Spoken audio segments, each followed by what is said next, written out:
Y eso lo vamos a encontrar, por favor,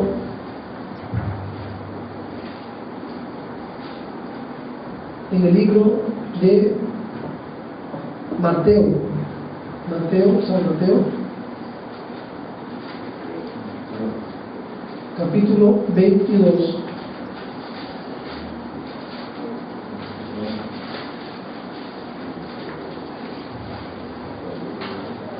Versículo 36 al 40.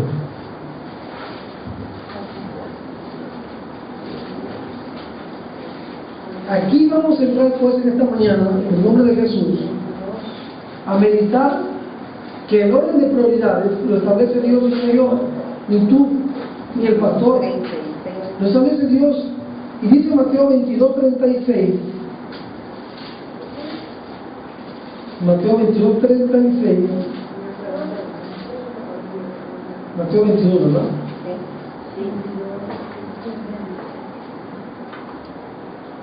Voy a leerlo del versículo 34, y de hecho el subtítulo que dice, el gran mandamiento, ¿verdad? Repito, el orden de prioridades en mi vida lo establecen los dos mandamientos más importantes de la Biblia.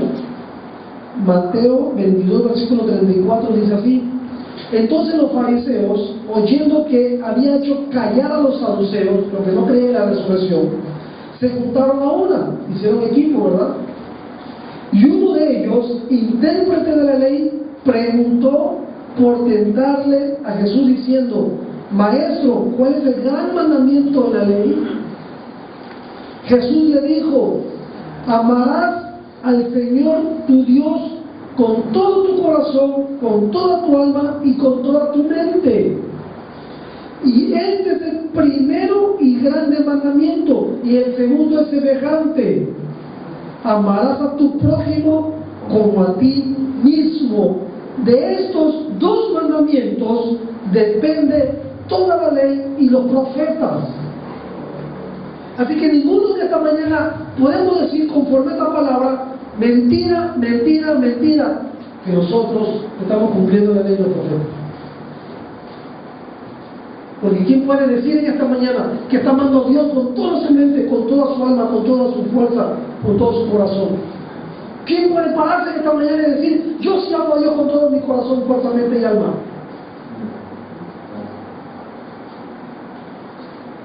Nadie, ¿verdad? Y estamos violentando. Por eso es que no nos salen las cosas. Por eso vivimos frustrados, descontentos, amargados, enojados, afanados, porque no terminamos de entender la prioridad en mi vida. Punto número 1, ya lo mismo, eliminamos el afán, dándole a cada tarea su tiempo. Y en segundo lugar, estableciendo prioridades en mi vida. Lo hemos dicho como iglesia en esta iglesia: no pongas un pie fuera de tu casa si primero no buscaste el rostro de Dios.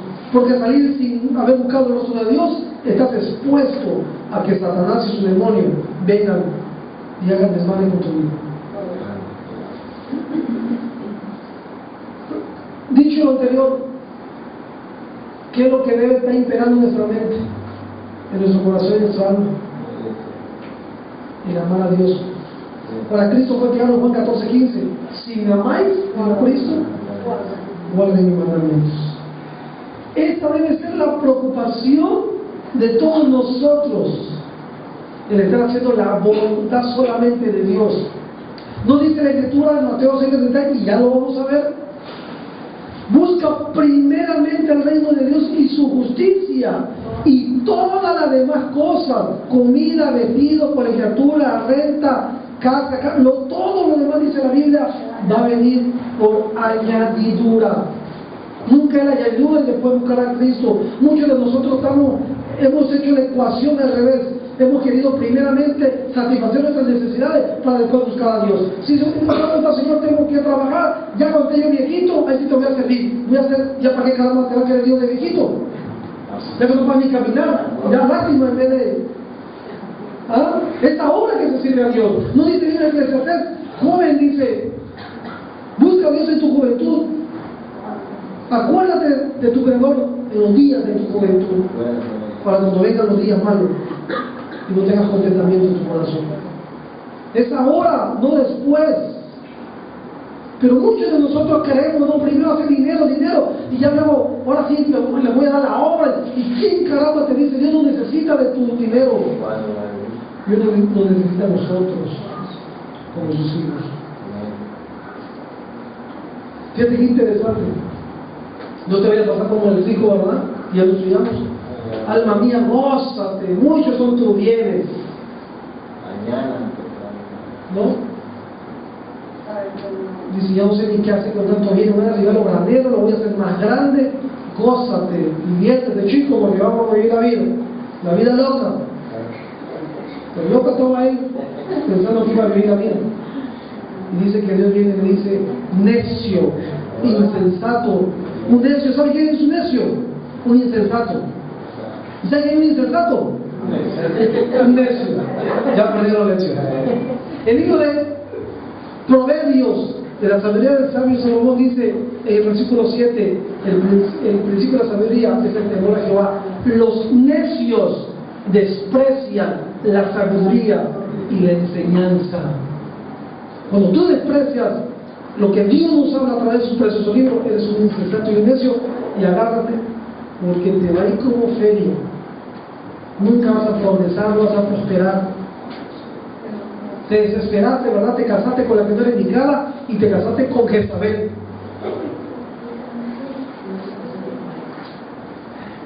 Y otros se casan con Judas y Cariote, por desesperarse, por no esperar, por no seguir el consejo de Dios.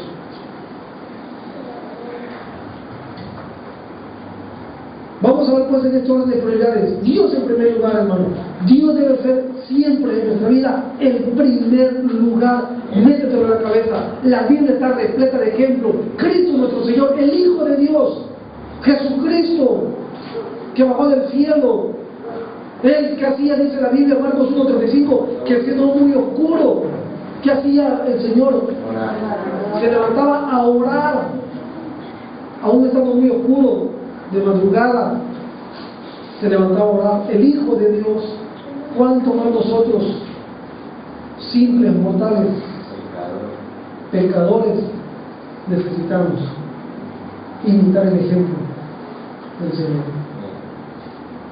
Cristo, antes de salir a una campaña evangelística, antes de salir a predicar el Evangelio, antes de hacer sanidades, milagros, lo primero era conectarse con el reino de su Padre, buscar el reino de Dios primeramente y su justicia. ¿Acaso la Escritura nos dice que Jesús se preocupaba por tener? ¿Jesús tuvo casa? ¿Jesús tuvo dinero en el banco? ¿Negocios? Yo siempre lo he dicho, hermano, si Jesús naciera en este tiempo, para muchos Jesús se fue un fracasado, porque nosotros creemos que el prototipo, el estereotipo de una persona exitosa es la que tiene dinero. ¿Quién caramba dijo eso? ¿Quién lo estableció? Dios no.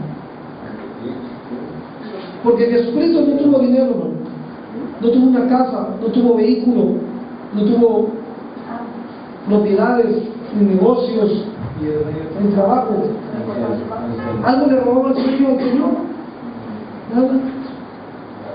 David, ya como hombre, un hombre conforme al corazón de Dios, es algo que David, los salmos, hermanos, sobre todo David, estudiémoslo, ya lo hemos estudiado, que son buenos para la depresión.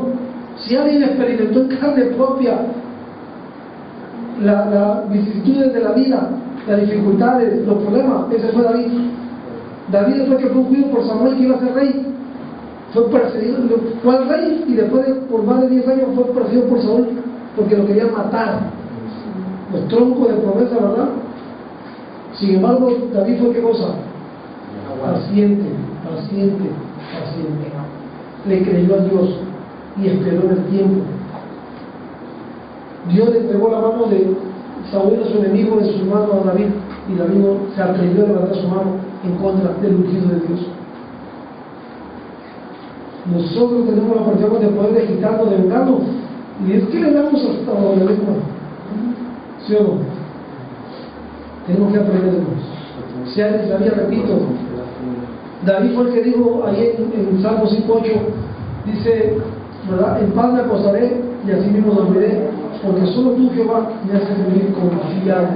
Y estas palabras que David dijo, no lo dijo desde su casa de Acapulco ni de Cancún,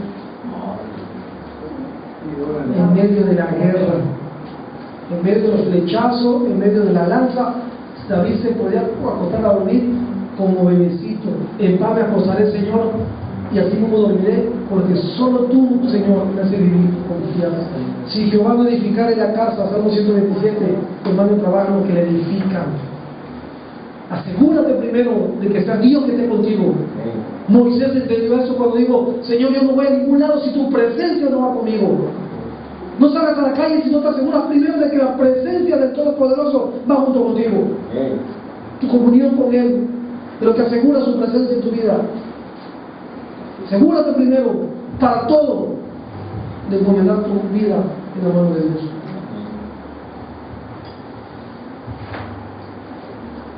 ¿Las tareas que haces para buscar a Dios son las primeras?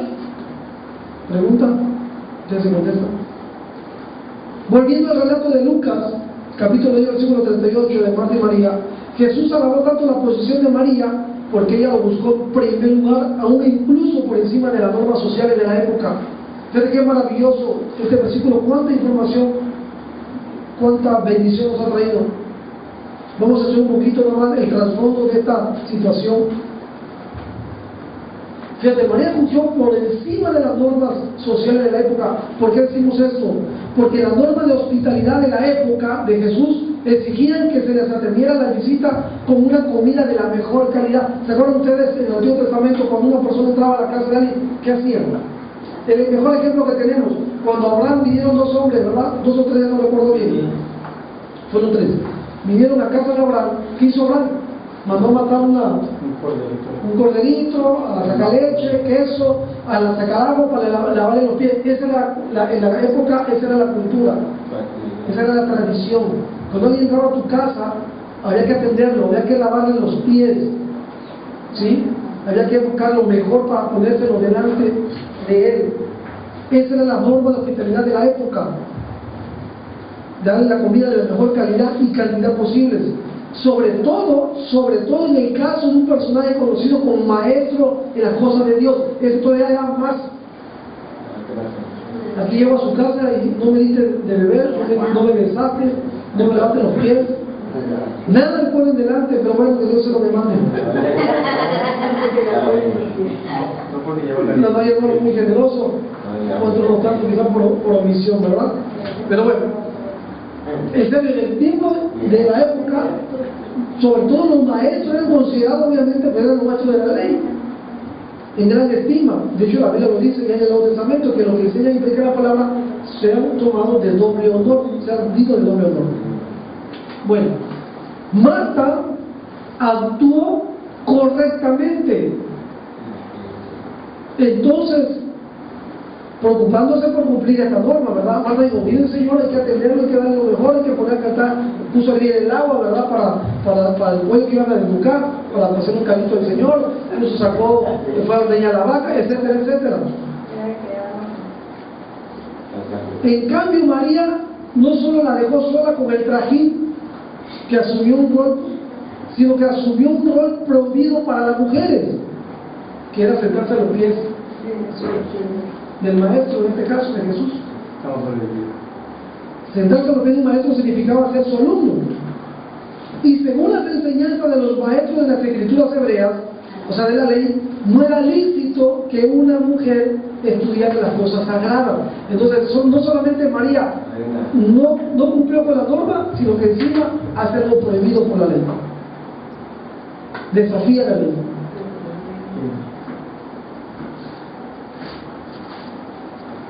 Está en conflicto, y escuchen bien, por eso es lo precioso el trasfondo de esta.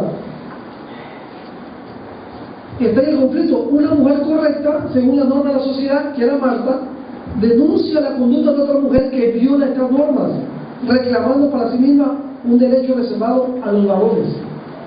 ¿Con cuál de las dos se va a solidarizar Jesús? ¿Con la que está cumpliendo con las normas establecidas o con la que está violando la ley?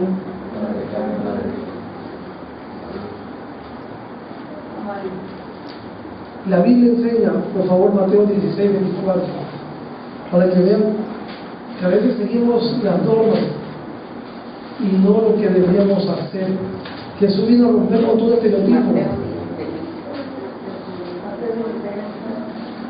Jesús vino a decir, ¿sabes qué? No es rey. Y si erramos es porque ignoramos las escrituras. Mateo 16, 24.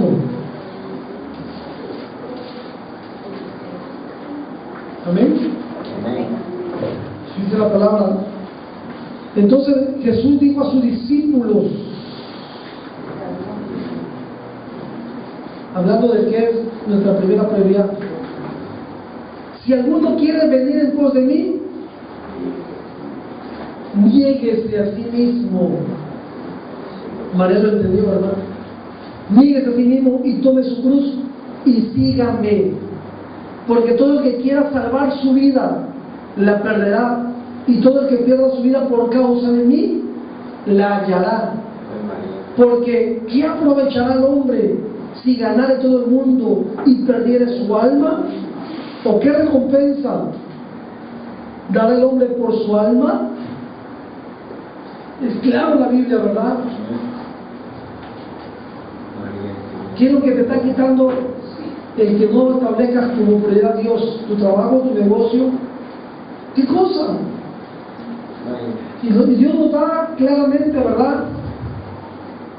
El que quiera ser mi discípulo, niéguese a sí mismo, tome su cruz cada día y sígame. Y luego inmediatamente da la otra: porque el que quiera salvar su vida, el que quiera vivir para sí, la perderá. Pero el que pierda su causa, ¿qué hizo María? Aún en contra de la ley, ella se negó a sí misma, ¿verdad? Y hizo lo correcto delante de Dios. El que quiera salvar su vida la va a perder, pero el que pierda su vida por causa de mí y del Evangelio, la salvará. Y luego inmediatamente el Señor, conociendo cómo estamos nosotros, que es algo, hablando de la ansiedad, que es algo que se nos da muy a menudo a nosotros, el Señor inmediatamente dice, para que sopesara, fíjate, le dice, el que quiera ser discípulo, inmediatamente dice, y nos da la antítesis, ¿verdad? Porque ¿qué aprovechará el hombre si ganar el mundo? Está establecido, Dios a través de su palabra, Cristo, aquí está estableciendo qué cosas deben ser lo más importante de nosotros. Seguirlo a Él. Seguirlo a Él. Llegarnos a nosotros mismos. Renunciar a nuestros sueños, a nuestros anhelos, y que ahora sean sus sueños y sus anhelos los que reinen en nuestros corazones. Y nos da pero para si había dudas, y nos dice, ¿verdad?, de qué le aprovechará al hombre si ganare todo el mundo. De qué decide que se afane, que se trabaje duro, que ahorre, que invierta, si finalmente va a perder su alma. Y ejemplo tenemos en la Biblia, Lucas capítulo 16, versículo 19, el rico y Lázaro. ¿Se acuerdan ustedes? Un hombre que vivía con esplendor todos los días y se vestía de lino fino, y un pobre menesteroso que andaba mendigando Lázaro, y mendigaba, ¿verdad? Y así fue la vida de los dos. Pero al final Cristo nos enseña a través de esta historia quién era el miserable. Porque los ojos del mundo, el pobre, ¿verdad? Pero ¿qué pasó después? Que los dos murieron. Y es lo que va a sucedernos a todos aquí esta mañana y a todos los que están allá afuera. Hebreos capítulo 9, como está establecido que todos los hombres mueran una sola vez, y después de esto venga el juicio de Dios. La gente ja, ja, ja, jijiji, haciendo negocio, transando, robando, que no transa, no avanza, disfrutando de este mundo, sin darse cuenta que un día, cuando mueran, van a abrir sus ojos y van a estar delante del Rey de Reyes y Señor de Señores en su trono blanco para ser juzgados por sus obras. La gente no tiene conciencia, ¿verdad?, de lo que va a acontecer, o lo que va a acontecer. El juicio de Dios viene sobre sus vidas.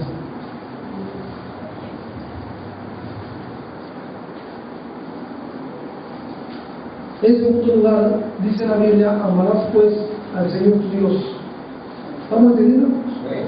¿Quién debe ser primer lugar en nuestra vida? Dios. Hay un salmo, antes de pasar al punto 2, búsquenlo por favor en Salmos 143. Y ojalá este salmo haga lo suyo como ha sido, como lo he hecho yo mío en los últimos años.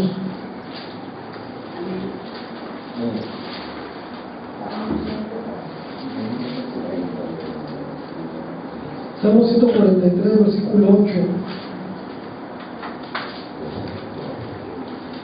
Y fíjate, el Salmo 143 tiene como subtítulo, ¿qué dice? Súplica de liberación y de dirección. Necesitamos, hermano, que Dios nos dé dirección y que nos libere de toda afán, de las cosas que no son importantes. A veces tú crees que es importante esto o el otro, si date cuenta que lo más importante es Dios, porque Él vive y reina por los siglos de los siglos. Vamos a leerlo todo al 143. Salmo 143, versículo 1. Vamos a leerlo todo. Todo el capítulo, ¿no? Yo lo leo y ustedes lo siguen con su mirada. Dice el Salmo 143: Oh Jehová, oye mi oración, escucha mis ruegos, respóndeme por tu verdad, por tu justicia, y no entres en juicio con tu siervo. Fíjate lo dice la Biblia: porque no se justificará delante de ti. ¿Cuántos? Ningún ser humano. Ninguno que haya rechazado la gracia de Dios se va a poder justificar delante de Dios. Que a mí no me dijeron, a mí no me enseñaron, a mí me creen en la religión de mis padres, en la creencia de mis padres. Pues sí, vas a acompañar también a tus padres en su misma decisión, porque cada uno tiene la obligación y la responsabilidad